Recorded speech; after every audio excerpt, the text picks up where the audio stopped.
నిర్మల్ జిల్లా ఖానాపూర్ పట్టణ కేంద్రంలో అగ్ని ప్రమాదం జరిగింది. కేసరి ఫ్యాషన్ బట్టల దుకాణంలో షార్ట్ సర్క్యూట్ కారణంగా ప్రమాదం చోటు చేసుకుంది. దీంతో ఒక్కసారిగా మంటలు ఎగిసిపడ్డాయి. షాప్లో నుంచి పొగలు రావడం గమనించిన స్థానికులు అగ్నిమాపక సిబ్బందికి సమాచారం అందించడంతో హుటాహుటిన ఘటనా స్థలానికి చేరుకొని మంటలను అదుపు చేశారు. అయితే అప్పటికే షాప్ మొత్తం పూర్తిగా దగ్ధం కావడంతో పూర్తిగా భారీ నష్టం వాటిల్లింది. మొత్తం 50 లక్షల ఆస్తి నష్టం జరిగిందని వాపోయాడు షాపు యజమాని.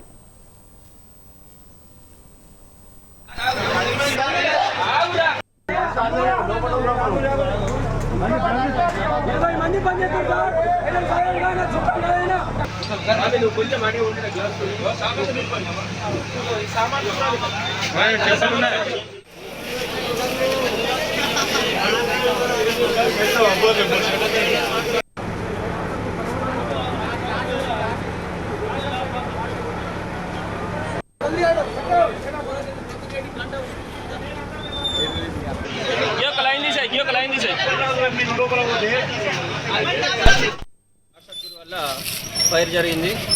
సుమారు 15 లక్షల ఫర్నిచరు మరియు ఒక 30 లక్షల బట్టలు పూర్తిగా ధ్వంసమైనాయి. 50 లక్షల నష్టం వాటిల్లింది. నాకు షాప్ వచ్చేసి 8 గంటలకు బంద్ చేసినాము. మాకు ఇంటికి పోయిన తర్వాత 9:50, 10 గంటల సమయంలో ఫోన్ వచ్చింది. అందులో నుంచి పొగలు వెళ్తుంటే చుట్టుపక్కల వారు గమనించి ఫోన్ చేశారు.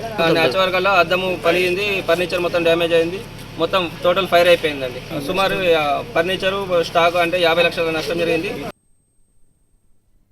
షార్ట్ సర్క్యూట్ వల్ల ఫైర్ జరిగింది. సుమారు